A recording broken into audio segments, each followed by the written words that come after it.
ঠাকুর, মা ও স্বামীজির চরণে প্রণাম নিবেদন করে শুরু করছি স্বামী পূর্ণাত্মানন্দ মহারাজ কর্তৃক সম্পাদিত উদ্বোধন কার্যালয় থেকে প্রকাশিত শ্রী শ্রী মায়ের পদপ্রান্তে। আজ পাঠ করব শ্রী শ্রী মায়ের কৃপা। লিখেছেন মনোরঞ্জন চৌধুরী মহাশয়। আজ 5ই বৈশাখ 1368, অক্ষয় তৃতীয়া। আজ থেকে প্রায় 60 বছর আগেকার কথা। স্কুলের ছুটি, তাই সময় কাটানোর জন্য বন্ধু গৃহে গিয়েছি। বছরখানেক আগে 1902 সালে স্বামীজি দেহ রক্ষা করেছেন। বন্ধু একখানা বই হাতে গুজে দিয়েছিলেন। পড়ে দেখি শ্রী শ্রী রামকৃষ্ণ কথামৃত, শ্রীম কথিত, প্রথম খণ্ড।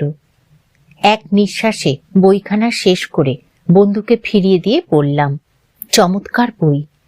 ফিরে আসি নোয়াখালী জেলার নোয়াখোলা গ্রামে, নিজের বাড়িতে।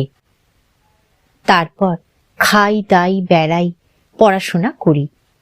এইভাবে বেশ কিছুদিন কেটে গিয়েছে। এর মধ্যে আমার বিবাহ হয়েছে, চাকরিও হয়েছে। প্রথমে চট্টগ্রামে, পরে কক্সবাজারে চাকরি সূত্রে অবস্থান। দ্বিতীয় স্থানে সারা রাত জব ধ্যান করতাম, আর দিনের বেলা 10টা-5টা অফিস চলছিল। নির্জন সমুদ্র তটে, কখনো নিস্তব্ধ পাহাড়ের পাদদেশে ঘুরে বেড়াতাম। রাত্রে বাড়ি ফিরে খেয়ে দিয়ে শয্যা গ্রহণ। স্বপ্নে বহু সাধু সন্ন্যাসীকে দেখতাম। একদিন স্বপ্নে দেখি সমুদ্র তীরে বেশ তন্ময় অবস্থায় আছি। কিছুক্ষণ পর দেখতে পেলাম চারদিক আলোময় হয়ে গেছে, মধ্যে নারায়ণ শ্রীরামকৃষ্ণ রূপী। চারদিকে মুনি ঋষিরা তার স্তব স্তুতি করছেন। এমন সময় খেতে ডাক পড়ল, কিন্তু যাব কি করে? আমি যে আমার পা খুঁজে পাচ্ছি না।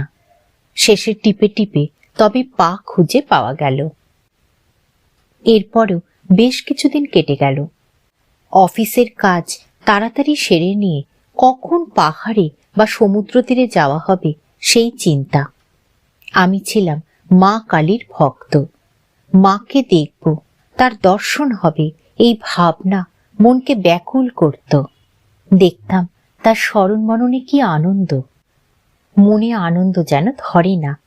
কখনো আবার চোখে নামে অবিরাম অশ্রুধারা। সে ধারা আর থামে না।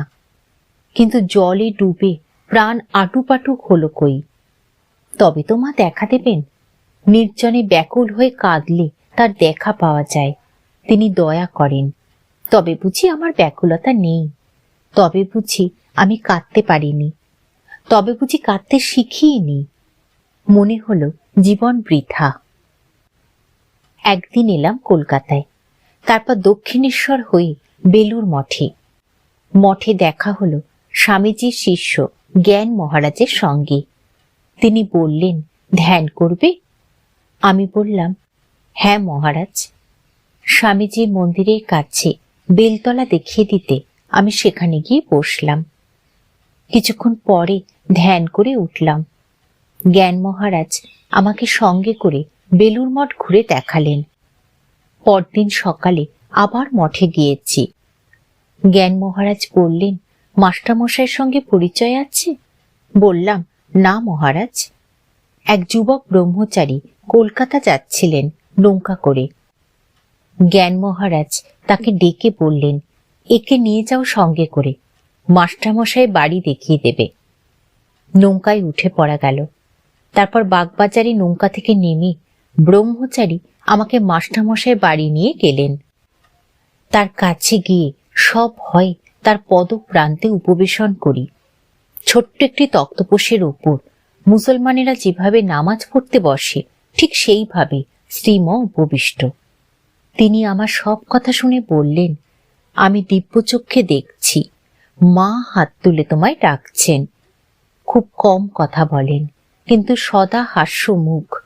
মুচকি মুচকি হাসছেন আর আমার দিকে তাকাচ্ছেন। বললেন, মা আছেন জয়রামবাটিতে। কিভাবে সেখানে যেতে হবে তাও তিনি বলে দিলেন। পরদিন সকালে ট্রেনে বিষ্ণুপুর গেলাম। ট্রেন থেকে নেমে হোটেলে ভাত খেয়ে গেলাম সুরেশ্বর সেনের বাড়ি। বাড়িতে ঢুকেই দেখি সুরেশ্বরবাবু বেলফুলের বাগান কোপাচ্ছেন। মায়ের বাড়ির যাত্রী শুনে খুব যত্ন করে রাতে খাওয়ালেন। রাত 10টা নাগাদ গরুর গাড়ির ব্যবস্থা করে দিলেন। সারা রাত গাড়ি চলল। সকাল 7টা নাগাদ কোয়ালপাড়া আশ্রমে এসে পৌঁছলাম। সেখানে স্নান খাওয়া সারা গেল। ব্রহ্মচারীদের খুব যত্ন। খেয়ে দিয়ে জয়রাম বাটে রওনা হলাম। বিকালের দিকে শ্রী শ্রী মায়ের বাড়িতে এসে পৌঁছলাম। মাকে উঠোনে দেখেই তার পায়ের উপর আমি লুটিয়ে পড়লাম। চোখের জল আর বাধা মানল না। ওই অবস্থায় মায়ের চরণে ব্রহ্মময় ব্রহ্মময় কৃপা কৃপা বলে অজস্র অশ্রু বিসর্জন করলাম। মা আমার মাথায় হাত বুলিয়ে দিলেন আর বললেন, কৃপার পাত্রই বটে। মা আমায় মুড়ি, বেগুনি, জিলিপি খেতে দিলেন। সন্ধ্যা হয়ে এলো। আনন্দ আনন্দ, যেন আনন্দের হাট বসে গেছে। জলে মাছেরা যেমন আনন্দে ভেসে বেড়ায়, তেমনি যেন আমারও আনন্দে ভাসতে ইচ্ছা করছিল। যেদিকে তাকাই আনন্দ বই আর কিছু নেই। যেন চোখে নেবা লেগে গেছে। মায়ের ভাষায় চারিদিক যেন আনন্দের ঘট পূর্ণ হয়ে গিয়েছে। আমারও চারিদিক আনন্দময়। রাত্রে ভরপেট খেয়ে ঘুম। খুব ভোরে প্রাতকৃত্য ও হাত মুখ ধোয়ার জন্য বাড়ির বাইরে গেলাম। মায়ের জপ ধ্যান তার আগেই শেষ হয়ে যায়। পরে শুনেছিলাম জনৈক ব্রহ্মচারীকে তিনি বলেছিলেন, চট্টগ্রাম থেকে গত সন্ধ্যায় যে ছেলেটি এসেছে তাকে ঘুম থেকে তুলে দাও। ব্রহ্মচারী আমাকে ঘরে না পেয়ে মাকে বললেন, কাউকে তো দেখছি না। মা বললেন, আবার খোঁজো, আমি ওর জন্য অপেক্ষা করছি। এদিকে ঘুরতে ঘুরতে একেবারে ভানু পিসির বাড়িতে এসে আমি উপস্থিত। পিসি দুধের কড়াই চাষছিলেন ঝিনুক দিয়ে। একটা বল বানিয়েছেন চাছিগুলি দিয়ে। আমি ঢুকতেই তিনি বললেন, গোপাল ছানা খাবে? অমনি হাঁটু গেড়ে হাত পেতে বলটা নিয়ে মনের আনন্দে খাচ্ছি। পিসি বললেন, কি অনুরাগ বাগেই ধরেছে গো। জ্ঞানী মানুষ, দেখেই অবস্থা বুঝে ফেলেছেন। ঠিক তখনই হরিপ্রেম মহারাজ এসে বললেন, আপনি এখানে? মা আপনাকে খুঁজছেন। তাড়াতাড়ি হাতের বলটা গলায় পুরে দৌড় দিলাম। গিয়ে দেখি মা পূজা সেরে অপেক্ষা করছেন।